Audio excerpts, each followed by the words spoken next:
right. Well, good morning, good afternoon, good evening, everyone, and welcome to the world's most exciting classroom. My name is Joe Gorowski, and I'll be your host for today. We have a lot to catch up on today, and we have a lot of great speakers joining us as well. So what are we going to do today? We're going to spend a little time talking about conservation in Chile. We are going to head to the National Marine Aquarium in Plymouth, where they've put together a great virtual lesson for us, which we are going to share. We'll have some Kahoot action. And let's start off right now by catching up on where the ship is in the world.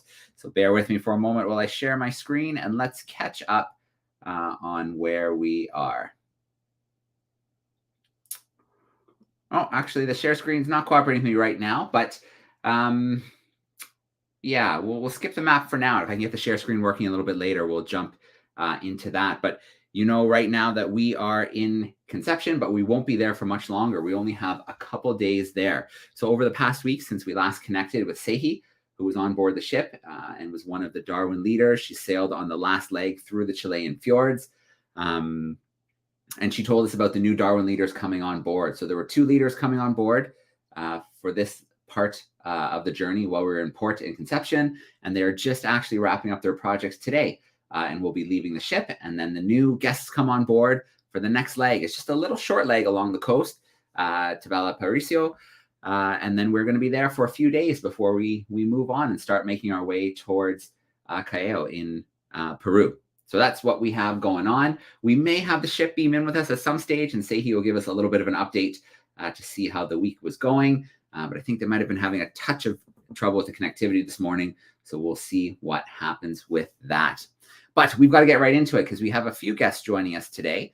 And our first guest joining us is Guillermo Sapach. He is the strategy director of Fundacion Rewilding Chile, which is a legacy of Tompkins Conservation. So they are doing absolutely amazing work conserving the native wildlife in Chile and reintroducing species back into the wild. So let me grab Guillermo here now and see how he's doing today. Hey, Guillermo, how are you doing today? Hey, Joe. Doing very well. Thank you. Excellent. Well, it's absolutely great to have you with us. Where are you located? What part of the country are you in? Well, I'm in Puerto Varas. This is northern Patagonia in southern Chile. And here we have our main office. And from here, we work to the route of parks of Patagonia. All right. And a question for you before we get started, because I think, you know, we've spent the last couple months actually kind of going along Argentinian Patagonia, and then we've hit kind of Punta Arenas, and then we've been coming back up along the coast again. How far does Patagonia officially stretch up South America? Do you work in kilometers or miles, first of all? I think most tuning in probably kilometers will work. Kilometers. Well, you have to think that there is, in a straight line from where we are to the end of the American continent, it's about 1,000 or probably 1,500 kilometers. Yeah. But if you were to sail around the fjords and ride your vehicle, because there's some parts that you cannot connect through just only by road, you have to do a combination. It will be around 2,800 kilometers. Okay. It's a very, very far away and long route. A big part of the planet, absolutely. Well, Guillermo, I am excited to have you joining us. We've done some work with some of your teammates in the past, and I'm really excited to dive into some of the work you're doing. Yeah, for me too. It's very special to be with you today, and especially that you are, paying tribute to Darwin, who was very important for the conservation world and for Chile and Patagonia. All right. Well, we're going to let you take over for a little bit. And after you've presented, we'll get some questions from those who are tuning in with us. Perfect. Great. All right. All right, Guillermo, if you want to load up your screen share, we'll go from there. Just give me a little bit of time to share. And no worries. I see it loading backstage. Perfect. Okay, so we are rewilding Chile, the legacy of Tompkins Conservation. And in the photo, you can see our 2 founders, Douglas and Christine Tompkins, who came to Chile in the late 90s, and they came from the entrepreneurship world, and they made a 180 degrees change in their lives to just dedicate all they had and all their efforts, resources, and connections to protect this beautiful land where we are. And together, but first of all, this is a map. This is where we are. When I mentioned that I was in Puerto Varas, this is in the far north tip of the map, in near Puerto Montt, where the first national park of the route of parks of Patagonia is located. It's called Sandino, and then it goes for this very beautiful and scenic and very wild landscape, all the way up to the Cape Horn point, the latest point of the southernmost, I guess, point of the American continent. And here we helped create 7 national parks along with the Chilean government, with one of the most biggest land donation from a private entity to a state or to a country in history, which is around, in total, has been around 520,000 hectares donated, which have been leveraged by the Chilean state to around 3.5 million hectares. I know these numbers, sometimes are very hard to imagine, but it's a big chunk of land that we've helped protect, and in the most strict way of protection, which is national parks.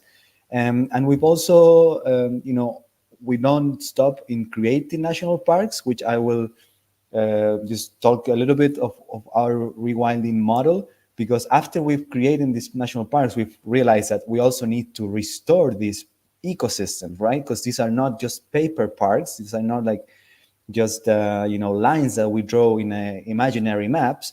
They're actually very vibrant and healthy ecosystems, and sometimes they've lost some of their components of their species or ecosystem process.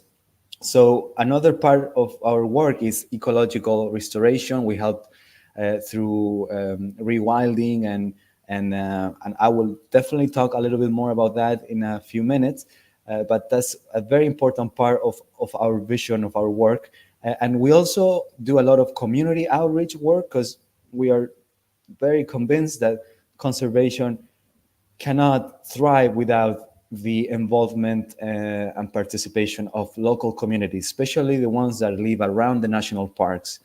And so I will quickly show you some pictures of the 7 national parks that we have helped create. These are Pumalin Douglas Tompkins National Park, which was named after one of our founders, Douglas Tompkins. It's a very wild place. This is one of the largest national parks in the southern cone.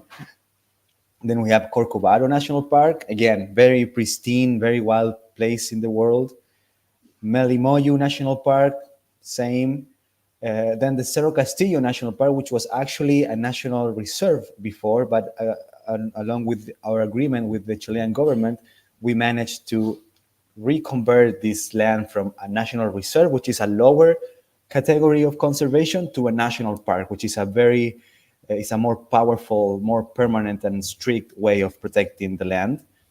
And Patagonia National Park is where maybe one of the most iconic parks for us, because this used to be a very large sheep ranch that was very degraded after maybe 100 years of overgrazing. And now we have this new national park where most of our species rewilding efforts are taking place, as well as Kawashkar National Park, which was again a national reserve that was reconfigured to become a national park. And Yendegaya National Park. This is one of the first parks we helped create back in the 2000s, and Ornopiren.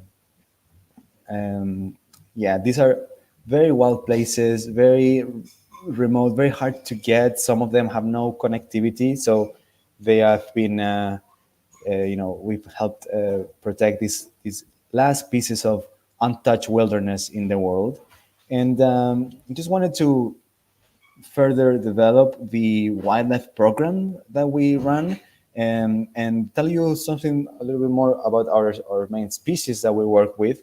Because as I mentioned, we believe, and as a rewilding organization, rewilding is all about complete functional ecosystem, recovering the health of the ecosystem and of nature, not only drawing lines around the maps and declaring them national parks, which is very important too, but we also have to take a step further and actually protect their main ecosystem, and their main species and roles that they had, or that they've been for some reason that has been lost. So we work with the Wemul deer, or southern Andean deer, which is the unfortunately the most threatened deer species in the world, and we trying to protect it because it's been very very degraded as a species. It came down from it only 1,500 individuals survive in the wild, and we believe that we can maintain their population, but also we're trying to work with the government to try to increase their connectivity and help to increase their numbers so they can come back. The same with condors. Condors maybe are not that threatened. The Andean condor, this is the largest land bird there is, and we help them in the rehabilitation and release into the wild. So we release them in the Patagonian National Park. We just released 4 of them last week, and we work with all kind of actors and stakeholders to promote the conservation of this very emblematic bird. And we also work with the puma, which is very important because this is a top predator of Patagonia, and pumas play a very important role in maintaining the entire food webs of this terrestrial ecosystem by keeping the other species in check, especially their main prey like the guanaco, and also the smaller carnivores. So if the puma wasn't there, it would be very harmful for the entire ecosystem, because it would that would entail the rise of some imbalances in the ecosystem, and so the puma helps to keep that in check. And yeah, so I just wanted to expand a little bit more on 2 of the species that we work with that were actually named after Darwin, because he helped to describe these species and in a way discover them to the science when he came to Patagonia. I think he spent around like 3 months in Patagonia. That's an interesting fact that we could check. But here, the video is playing. This is the landscape of Patagonia National Park. It's dominated by the steppe ecosystem, one of the few steppe ecosystems that have been restored in the world. And every year we work to reinforce the population of Darwin rhea, as you can see in the video, because they play a very important role in the dispersal of seeds. They are considered ecosystem engineers, so they help to shape the steppe ecosystem, and so we collaborate with other stakeholders to bring them to the park to breed them in other places. And I will just fast forward this part. And so when we started working in Patagonia National Park, there were only 20 individuals left, and nowadays the last count that we run, we counted around 70, which is a very hopeful number to fulfill and to work towards our goal, which is to have a viable population of these important animals. And then I wanted to talk about another species that is very important, that maybe is not located in the Patagonia National Park, but is in the northern part of Patagonia, which is the Darwin's frog, or the Rhinoderma darwini, also discovered by Charles Darwin when he was around this area. And this is a very, very important species. It's also threatened, and by the IUCN Red List, listed as endangered. And this frog is very interesting because it's the only species within the realm of amphibians or frogs that the male has a male brooding strategy for mating. So the male would keep the tadpoles in within his vocal sac to raise them, while the female looks for food and resources. And so this is a very interesting animal. It has this unique behavior, and is very beautiful, has a very interesting color patterns. And again, as you may have heard, as frogs and amphibians are very threatened by the climate changing conditions, especially by global warming, because they need wet and humid environments to survive. So we are starting to look at them to comprehend their ecology to try to protect them. And yeah, it was very interesting that it was discovered by Charles Darwin as well.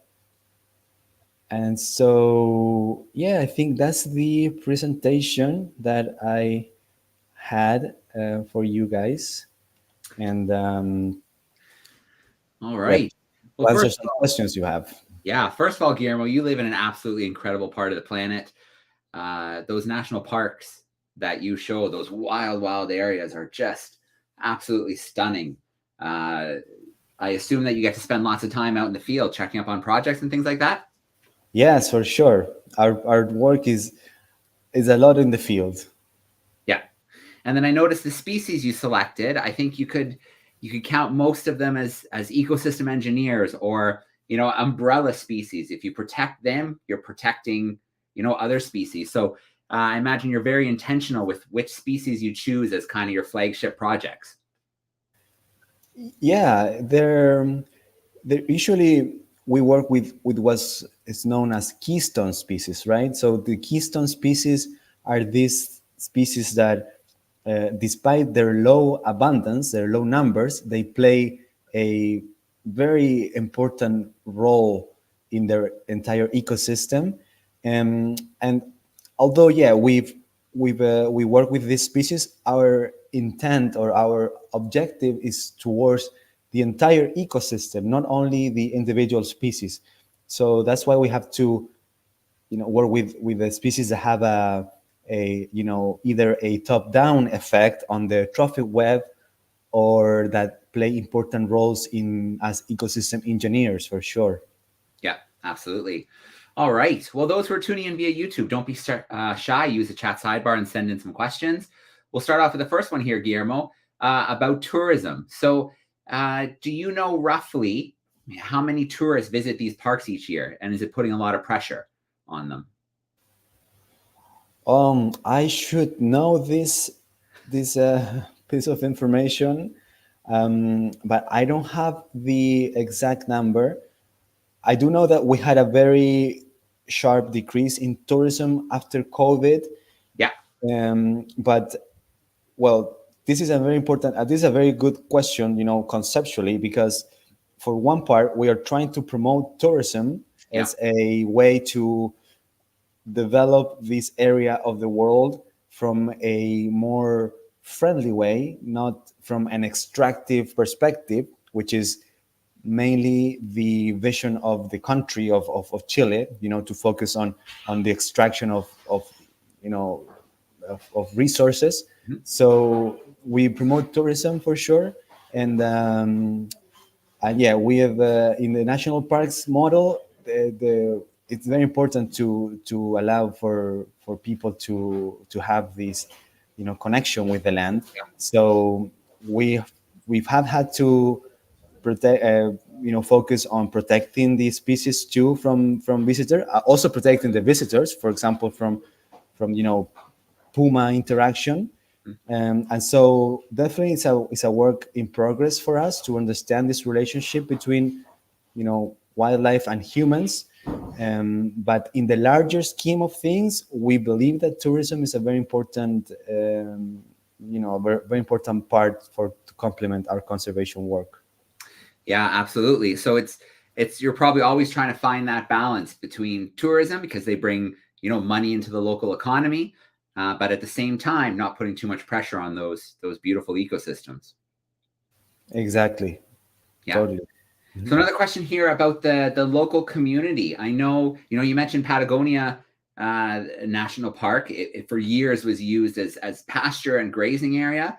So do you find that the community is usually pretty accepting of these new wild areas? Yeah, it's that's a very, very interesting question. That's why we try to have an involvement, a direct involvement from the communities with their natural parks. And yeah, in the case of the Patagonia National Park, there was a very strong, and there is a very strong cultural tide from the local way of living that is very connected to how wild I mean no wildlife livestock management and livestock ways of being connected to the land. But what happened in Patagonia National Park is that after 100 years of overgrazing, this land was actually very degraded. So the ranch was almost like bankrupt. So couldn't afford to keep on working, and so it was a very it was a transition towards conservation Yeah. that didn't follow major clashes between the local way of living and the way of conserving this land. Yeah. But we still work today with a community outreach program in Patagonia to bring the national park and the importance of protecting this area to the local community, and we co-create with the local communities the program so they can feel and get involved in the program themselves. Yeah. Yeah. It is such an important thing. Is most people don't want to damage the ecosystem around them because it's the place that they live. Really, they just want to make sure that they're making a good living for their family, and ecotourism and transitioning to that can be a huge help to some of the local communities, like the ranch example that you used. Exactly. Yeah. So Guillermo, Yeah. another question here. You obviously get to go out in the field and into these parks. So is there a special experience you can share for us? Maybe a wildlife encounter or something that, just kind of fuels you and keeps you going?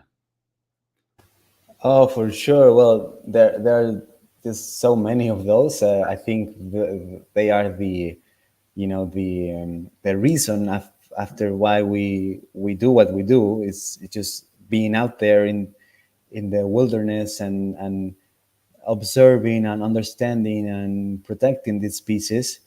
I guess the most maybe dramatic or impressive encounter that you can have when you are around Patagonia, and especially Patagonia National Park, is seeing or coming up with a puma, with a cougar puma, and it's just so special because I was a personally I was a volunteer myself before working with the Rewilding Chile in the past, so I was helping to protect, to create the Patagonia National Park, removing fences, removing invasive species, planting trees, and all this kind of work that in the past Tompkins Conservation had for the plan of creating the national park.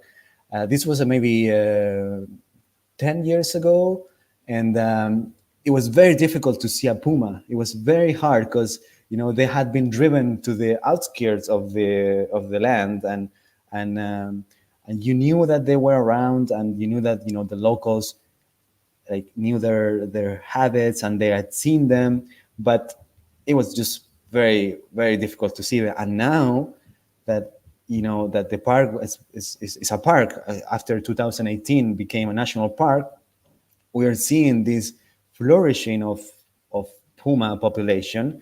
And not I'm not gonna tell to you that it's a it's an everyday encounter, but you can, if you spend a week or so in the park, you will definitely be able to see them.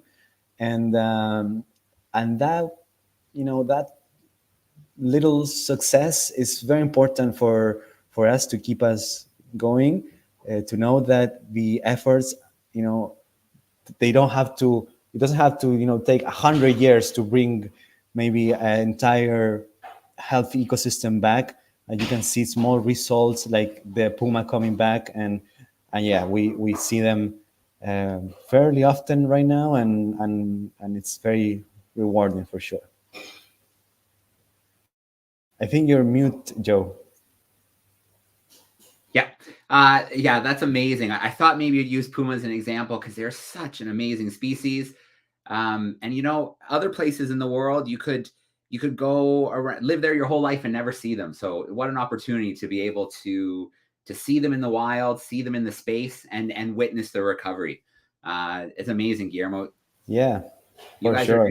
you're doing incredible work with Rewilding Chile. It's such a pleasure to have you joining us today and sharing some of that work with us. Yeah, we're going to have maybe you join us another time throughout the journey, because it is such great conservation work, and we've just scratched the surface of some of those stories. Yeah, for sure. It's been my pleasure, Joe, and it'd be great to come back and talk a little bit more about other aspects of our work, maybe. Yeah.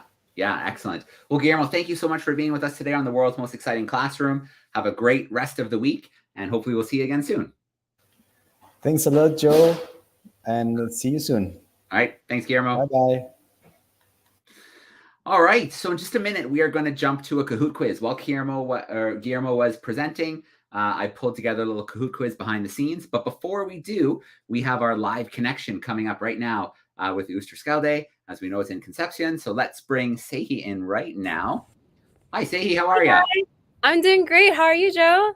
Good, good. It is good to see you. It looks beautifully sunny there right now. Oh, it's the perfect weather. We've got calm seas, no wind, really sunny. It's the perfect day to be on the ship. All right. And I know today is a transition day. So our Darwin leaders, I think, are wrapping up and leaving the ship today. And then you'll be setting sail soon with some new passengers. Yeah, that's right. Yesterday we had the Darwin presentation with Danielle and Agustin, who did their projects with sea otters and dolphins.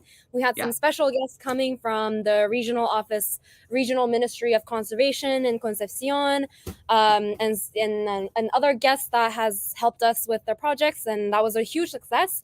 We wrapped that event up yesterday, and today we're making sure the ship is ready to welcome passengers tomorrow. All right. Sehi, can I get you to just maybe move the camera just slightly? We're getting a little sun glare. We want to be able to see you. Let me show you how beautiful Perfect. it is. Let's take a look at the ship. Oh, she's beautiful. Right? Yeah. I can't wait. I'm going to catch up with it in a few weeks in Peru and then sail to Ecuador. So I'm looking forward to that. Oh, cool, cool. Yeah. So, Sehi, you mentioned the two projects, and sea otters is obviously one close to my heart. I love sea otters. They're such a cool species. Were you able to get out in the field at all this week? Yes. I know that Daniel was. I went on the field with Daniel and Josh, who were working on that project. And out of the 3 field work days, on the first day they went in the water. It was really cold. They needed to get some thick wetsuits, but nonetheless they were able to see some sea otters in the wild, which was super, super cool. They got some nice clips, and we're excited to put them in the films that we're going to premiere soon. Oh, amazing. We can't wait to share those, which of course we're going to do at some stage. And how did the other project go? Yeah, so about the dolphin, so there's a species called the Chilean dolphin, and it's an endemic species that only live in Chile. Not many people actually not many Chileans know that there's an endemic species of Chilean dolphins. And yeah, Agustin did a really great project about raising awareness amongst the Chilean people about this population, talking to the fishermen about how they interact with the dolphins. And also, yeah, just observing them. Agustin was surprised to find that, well, actually, the Chilean dolphin is known to be kind of a shy species, they said. Mhm. But when they went out into the field, I think in all the days that they went out in the field, they saw hundreds and hundreds of Wow. dolphins just jumping all over the boat, riding on the bowsprit, which is super cool because it's a small species.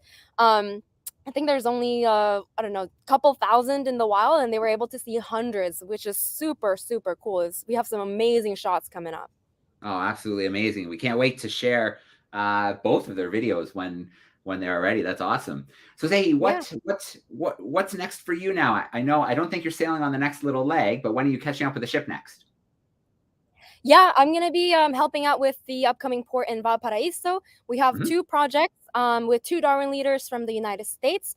One is on the interaction between feral or wild dogs and the native habitat, and another project we have one on human impact of these campers who camp in the wild. So it's a bit of a different take than the species focused projects that we've done in the past, but we're all about trying new things, exploring new angles to tell stories about conservation, so we're really excited about that. All right. Well, Sehi, I'm so glad you were able to pop in and give us a little update. And here in Canada, I mean, we had some hail last night and rain. So that nice warm weather is nice to see. If you don't mind, maybe give us one more. I'm going to go full screen. Give us another pan around the Oh, Oosterschelde. absolutely. Yeah. Oh, look at this. Got the mast. We have the crew working very hard to clean the ship. We have some people climbing up the rigging all the way up. I don't know if you can see, all the way up into the mast, cleaning Little, things, polishing. Um, yeah, we have a nice little tent that we have just to hang around, just to socialize a little bit in between the shifts, cleaning.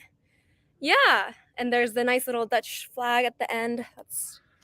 Yeah. All right. Very cool. Well, it's a short little leg this time before our next destination. But Yeah, only 4 days. yeah, we can't wait to connect next week during the next World's Most Exciting Classroom. Sehi, thank you so much for jumping in with us and giving us a little taste of what ship life is like today. Absolutely. It's been a pleasure. Have a good one. All right. Thanks, Sehi. We'll talk to you later. Bye. All right. So let us get to that promised Kahoot quiz. Bear with me for just a moment while I share my screen. It's just going to take a second to kick in here. And then we will jump right in together. So here we go. Share screen and Kahoot. There we go. You should see that coming up now. You need to go to kahoot.it today, kahoot.it. And then it's going to ask you for a PIN number. You need to put in 206-3318. Now, if you're lucky enough to have a device at your desk, maybe a tablet or a Chromebook, you can join that way. If not, your teacher could pop this up at the front of the classroom for you, and you could shout out your answers to him or her. If you are joining us from home today as a classroom or a student, you can scan that QR code, and it is going to bring you right in directly. You won't have to put in that code for us. So as we wait for a couple classrooms or some individual students to join us, I can see some joining already. We will talk very, very briefly about what we're going to do to wrap up today. So we have to talk just for a minute about our slime experiment from 2 weeks ago that the National Marine Aquarium in Plymouth set up for us. We have a really cool and easy experiment for this week that we will run through together. And then we have a little visit from the National Marine Aquarium. So we still have lots to get to today. So I'm going to give it just a minute here to load up for us. And in fact, maybe while students are joining, I'm just going to talk briefly about the slime experiment because we don't really have results to share today. It was more something for students to try and share in their classroom or to try at home. So 2 weeks ago, we were at the National Marine Aquarium. We learned all about clownfish and the real story of Nemo, because what happened in our Disney Pixar movie is not quite what would have happened in real life. And then we learned about how they live in the sea anemones and they need that slime protection on their body so they don't get stung. So how weird would it be if every time you went into your home, you had to cover yourself in slime to protect you from your house? That is what the clownfish have to do. And Becky, 2 weeks ago, we made some of that slime together with her at the National Marine Aquarium as an example of just what it was like. So no results to share because it was more of a fun experiment just for you guys to try in your classrooms or to try at home. So it looks like we have some students ready to go. Let's get live into this right away here. And then we'll have our little bit from the National Marine Aquarium.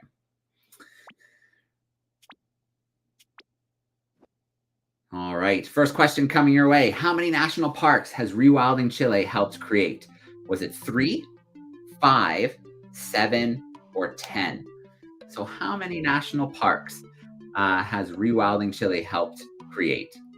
3, 5, 7, or 10?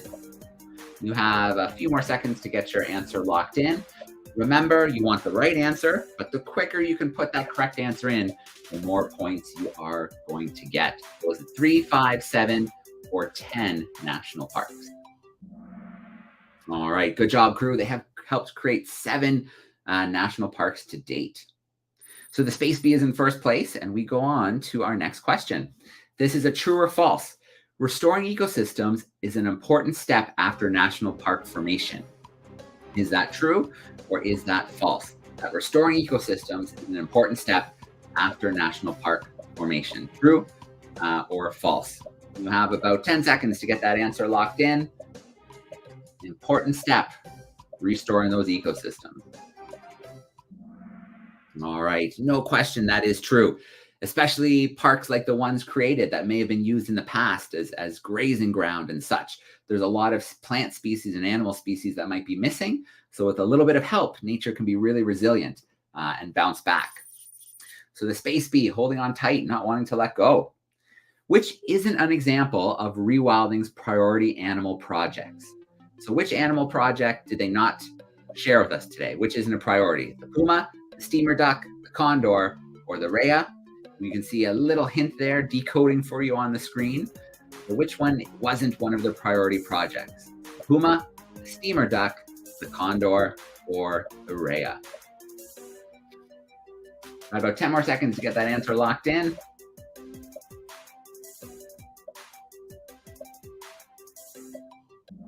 All right, so it was in fact the steamer duck. The puma, the condor, the rhea were 3 examples of priority rewilding projects.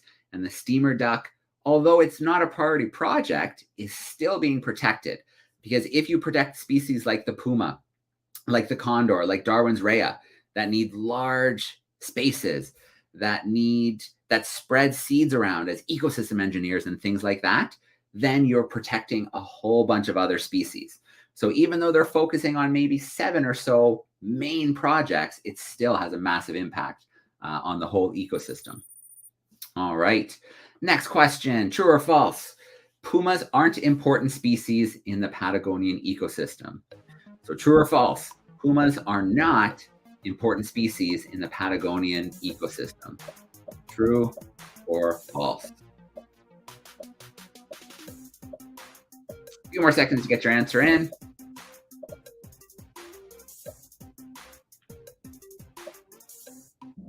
All right, that couldn't be more false. The puma is a keystone species.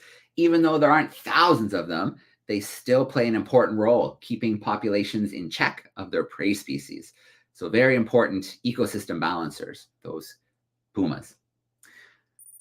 All right, Space Bee, holding on. Last question. Darwin's rhea is considered an ecosystem engineer because they disperse seeds, they keep pests low, they keep out invasive species, or they are a prey species. So we saw a nice little video clip of the Darwin's rhea. We know their population has gone from 20 to 70, which is a great start. So are they dispersing seeds, keeping pests low, keeping out invasive species, or are they prey species? All right, they are dispersing seeds. They're ecosystem engineers. The food that they eat, those seeds don't digest. When they walk through the ecosystem and they poop, they leave those seeds behind with a little bit of fertilizer to grow in new areas. Very cool. Okay, let's look at our podium. Third place, we've got the amusing egret. In second place, the fabulous bison. And holding down that top spot, the Space Bee held on all the way through. Good stuff. All right, I'm going to come back from that screen share, and we are going to jump into our little next guest portion. So if you are the Space Bee, if that's your classroom, you need to send a message. We'll send it to classroom@darwin200.com. So send a message to classroom@darwin200.com, and we'll make sure we get a prize heading your way. So congratulations to the Space Bee, classroom@darwin200.com. All right. So a couple weeks ago, our curiosity of the week was provided by the National Marine Aquarium in Plymouth. And they had these beautiful, sometimes they're called mermaid's purses, but they are shark eggs. So some sharks have live birth, but some sharks lay eggs. And they come in all sorts of different shapes and sizes and varieties. So we thought it'd be cool if the aquarium gave us a little more in-depth look at these amazing shark eggs and cases that are produced. So that's what we have on deck here as we're getting closer to wrapping up. We're going to play a little clip here from the National Marine Aquarium highlighting those amazing shark eggs and shark cases. So here we go. I'm going to share this video. It should come up right about now. Hello again guys, this is Georgia at the Ocean Conservation Trust, and we are back here again to talk to you about our egg cases. And this was your curiosity of the week a couple of weeks ago. We told you the answer in last week's episode, and today we're going to give you a little bit more information about them. So we're just going to zoom in on these egg cases in case you haven't seen them before, and these have come from a mixture of sharks and rays. But not all sharks and rays reproduce in this way. This is one of 3 ways that sharks and rays can reproduce. Some sharks and rays, like the sandbar sharks here that we have at the National Marine Aquarium, reproduce in a way similar to other mammals like humans. The embryo is inside the womb and lives off an umbilical cord attached to the mother until they're ready to be born. This is called viviparity. Our sand tiger sharks like these here are one species of shark and ray that do it a little differently. They're in the womb, but they stay connected to the yolk from their egg, rather than being connected to the mother's body for nutrients. In these sharks, they often start out with many eggs in the womb, but only a small number are actually born as live births. Do you know, or can you guess why? The baby sharks are cannibals. The first sharks to hatch eat the other eggs in the womb because they need the nutrients that they're not getting from an umbilical cord. This is called ovoviviparity. And the third and final type of reproduction in sharks and rays is called oviparity. This is the type of reproduction that uses the egg cases. So here we have an ID guide, which we have downloaded from the Shark Trust, and they run a really cool egg case hunt. They're based here in the UK. And we have got a couple of examples of egg cases, and we're going to talk to you about how you can tell if they come from a skate or a ray or from a shark.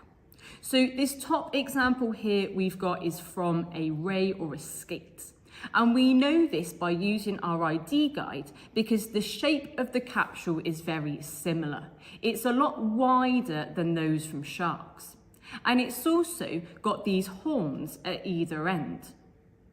And this is how our ray will attach their egg case to some kind of substrate, maybe a rock, to keep it from floating away with the currents. And then if we have a look at these ones down the bottom, these examples come from some sharks instead. So we can see that the capsule shape is very different. It's much longer, and instead of having those pointy horns at the end, instead they've got these tangled parts, which are, they have a different name. These are called the tendrils. So on this one here, the tendrils, they are still attached to our egg case, whereas on this one, the tendrils have come apart. But the tendrils are the part of the egg case from the shark that will help to attach the egg case to a substrate or a rock to stop the egg case from floating away. So we have got a couple of examples of egg cases that we have acquired from our animals here at the aquarium, and some that people have found on local beaches. And we're going to use our guide from the Shark Trust to help us identify what species they might have come from. However, if you were to do this at home, and if you don't live in the UK, you can find online maybe a local species guide that you could use instead, because you might have different species of sharks and rays in your local area. We can use this guide to try and work out what species our egg cases have likely come from. But if you do find any egg cases at the beach, it is really useful to soak these in water first before you try and identify them. This can help the texture of the egg case go back to normal to see what it would have been like when it was floating around in the ocean, and it will help you to measure the real length of the egg case before trying to identify the species. Now, one thing that's really important to mention, if you do find egg cases at the beach, please make sure that they are empty before you take them home. If by any chance you find an egg case that does have a little baby inside of it still, then please pop that back in the sea and try and weight it down with something so that it doesn't float to the surface of the water. Now, the egg cases we have here are very varied in their size. So if we start off with this one here, we can try and identify the species it has come from. Now, we haven't soaked these, but here at the aquarium, we have got lots of these blonde rays. So it's likely by the colour and the size of our egg case, this has come from one of our blonde ray mothers. Then we have got this ginormous egg case here. This is much bigger than our blonde ray egg case. And this has come from one of these guys here. It's come from a flapper skate. And these are much bigger in size than our blonde rays. And we can tell that these are from our skates and rays because of that shape of the capsule and those horns on the ends of the egg case. But if we have a look at the bottom of our ID guide, we can see here that we have got some egg cases from some sharks. Now, this tiny little one here with the tendrils on the end, we think has come from one of our lovely cat sharks in the aquarium. And as I said, it's still got those little tendrils attached. Now, this one next to the cat shark egg case is much bigger in size, and we think from the shape and the colour and the size, it's probably from a nurse hound. Some other egg cases look slightly different in their shape and size. So this one here has like a corkscrew shape, like a helical structure. And this helps the shark to kind of pop that into a little gap in between the rocks, and it can screw that shark egg in to keep it nice and safe away from any predators. Now, this egg case has come from a horn shark, probably a Port Jackson shark, and they are super cool if you look them up. So this tank here, this is our Eddystone tank here at the aquarium, and it's based on a rocky reef called the Eddystone Reef off the coast of Plymouth in the UK, and it's home to lots of our local species of sharks and rays. We've got some cat sharks, nurse hounds, which are sometimes called bull hush sharks, blonde rays, undulate rays, and thornback rays. And all of these species reproduce by producing those egg cases that we've been talking about. So cat sharks, they reproduce by producing the egg cases. This is a young juvenile cat shark born here at the aquarium. And when our grown-up sharks and rays reproduce, they'll lay their egg cases and they'll put them somewhere in the tank.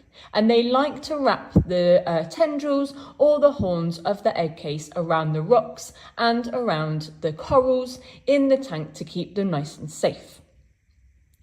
When our divers go into the tanks, they'll collect those egg cases and take them to the nursery.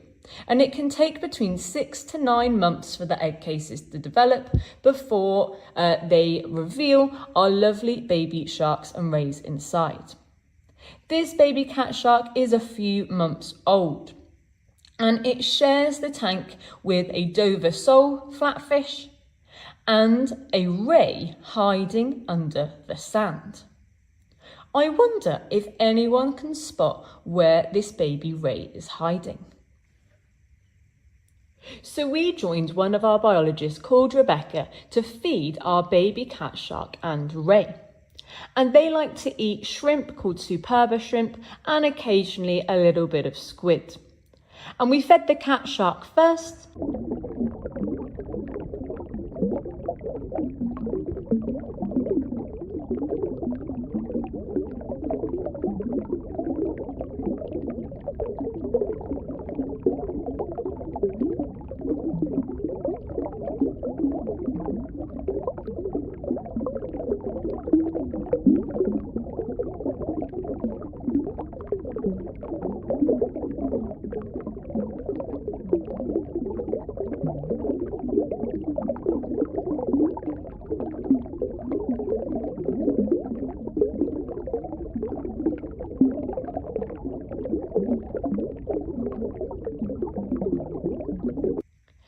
And that cheeky Dover soul, they need to be fed pretty quickly to keep them occupied so that we can feed the ray.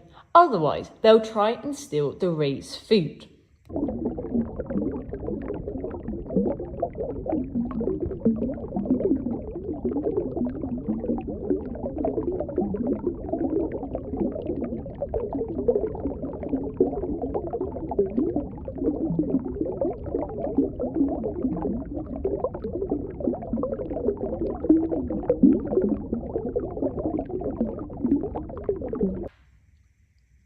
And lastly, we fed our ray. So they will gently take their little piece of food and get it to their mouth on the underside of their body.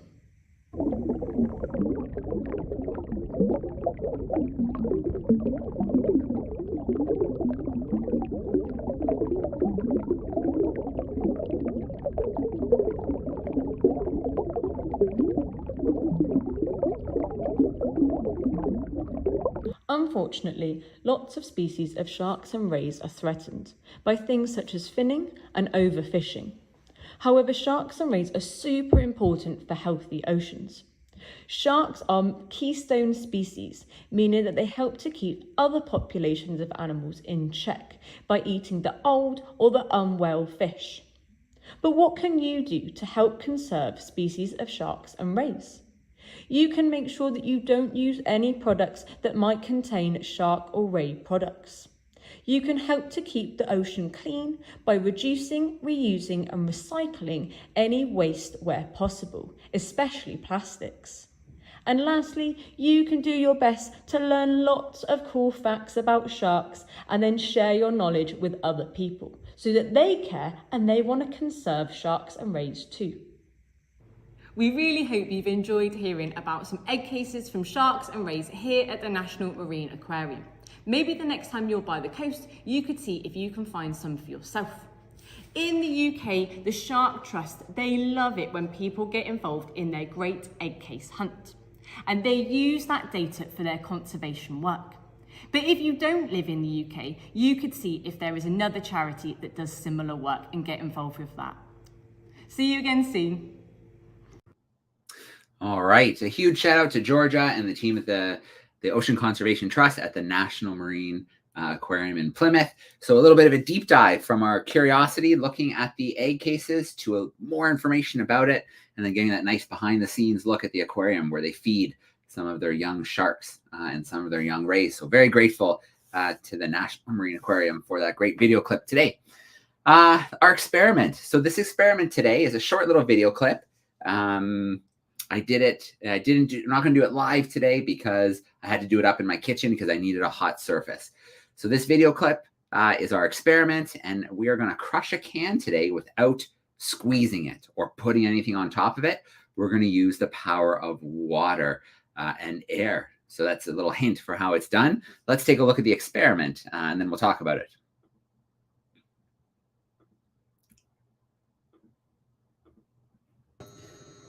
All right, we got a nice and simple experiment for you here today. I'm in my kitchen because I don't have a hot surface in my office. And today I'm going to crush a can without touching it, squishing it with my hands. So a few things that we need. Definitely an adult supervision experiment this time around because you need a hot surface, maybe something like a stovetop, or a lot of schools in the classroom have hot plates for science experiments. So a hot plate will work really well if you're doing this in the classroom. You need a bowl of really cold water, which I have conveniently right here. You also need a pop can, maybe something like an aluminum Coke can that you can put about 1 inch of water into the bottom, and you need a handy pair of tongs here. So what I'm gonna do, I'm going to turn on my stovetop on high. Maybe you're using a hot plate, you'll do the same thing with your hot plate. And then you're gonna put your can in like that. So I'm using a pot. You could probably do it with a frying pan as well. You just don't wanna put it right onto the stove surface. If you're using a hot plate, then it doesn't really matter. You can put the can right onto the hot plate. And now we're gonna wait for the water in the Coke can to boil. All right, so if we listen in nice and closely here, you can hear some popping sounds. That water has started to boil. There's some steam starting to come out. So I think we might just be ready here with our Coke can and our boiling water. So what are we gonna do now? We are going to take our bowl of really cold water. We are going to use our tongs, and we're gonna carefully take our aluminum can, and we're gonna dump it upside down, right dip the top into this bowl of cold water, and let's see what happens.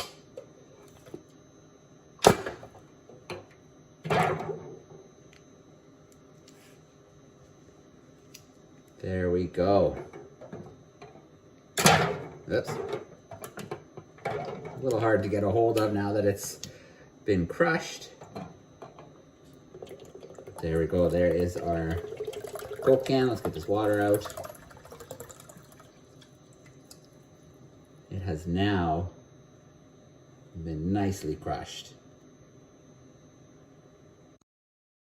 All right, so there is our experiment of the week. This is one where you definitely need some help from an adult, maybe something your teacher could demonstrate at the front of the classroom with a hot plate, which oftentimes schools have for experiments and science labs and things like that. Or you could do it at home with somebody at home, maybe your mom or your dad, aunt, uncle, grandma, grandpa, whoever's around. You can try that experiment out for yourself. So you have 2 weeks to take a picture doing that experiment. Classroom@darwin200.com. Send your results to us. Do a little video clip if you want, or just send a picture. Classroom@darwin200.com. 2 weeks to send in your results. And then if you want, in the email, just add a little line. What do you think happened? Why do you think the can went from nice and intact to crushing when it moved into that colder water? So we'd love to hear what you think about that. So the last thing we have to do today before we wrap up is our curiosity of the week. So last week's curiosity, I have it right here with me in my office. You can see it's pretty big. And let's try and stretch it. Go all the way top to bottom like that. So we had many guesses come in, including Mrs. Blaney's class in Linwood, Ontario, her grade 6s. And their guess was that it was some kind of a torch. We had a few other guesses as well. And it actually is not. This is something I got in Australia. This is called a didgeridoo. And so this is something that the Aborigine culture that they make, and it is a wonderful instrument, a wonderful musical instrument. Traditionally, it's made when a branch falls off of a tree and it's left to be hollowed out by ants and termites. And then by blowing in the top, it resonates through the long tube and just makes these incredible sounds. Now, mine is more of a decorative piece in my office. It's something to remember the year I spent living in Australia. You can see it has a platypus etched into it. Yeah, I got this in Queensland in Australia. And so that's what it is. It is a didgeridoo. I'll try to make it make some sound. I haven't tried to play it for a while. So let's see if I can make it make a little bit of sound here for us. Not really. Let me put the end up a little bit. Try one more time. All right. Not so great. But please do yourself a favor and go on YouTube and look at what a proper player can do. It's absolutely amazing, the sounds that come out of it. So definitely do check that out. A didgeridoo from Australia was our curiosity of the week from last week. And let's wrap up with this week's curiosity. I have it here in my office. This might be a little bit of a tough one, so I'm going to give you a little bit of a clue to help you figure it out. But here is this week's curiosity. It's heavy. It is kind of curved on one side, kind of like a little bit of a crescent shape. It's got these two pass-through spots here. It's got the number 8 on it, and that's because it weighs 8 pounds. So what is this? That is your question, the curiosity of the week. I'm going to give you a little bit of a hint. It is something I absolutely love to do. In fact, probably one of my favorite things to do. This is an important component of that. And if you go to the world's most exciting classroom, episode 12, and watch some of episode 12, you will get a nice little clue as to what this might be used for, what activity this might be used in. So you have 1 week to send your answers in to classroom@darwin200.com. What is this? It is heavy. It is a little bit of a crescent shape. It has these pass-throughs. It weighs 8 pounds. What is this? All right. Thank you, everyone, for joining us today. A huge shout out to Sehi for joining us from the Oosterschelde. A shout out to Guillermo joining us from Fundacion Rewilding Chile. And then, of course, a huge shout out to the National Marine Aquarium in Plymouth for that amazing little video about shark cases and a behind-the-scene look at how they care for their sharks and their rays. There's only one thing left to do today, and that is to thank our sponsors, to thank our partners, to thank our supporters, without whom we would not be able to do the world's most exciting classroom. We wouldn't be able to sail a tall ship around the world following Darwin's voyage of the Beagle and beam that back to you. So here we go. Thank you to our sponsors. Have a great week, everyone. We will see you in next week's World's Most Exciting Classroom. And here we go. Play us out.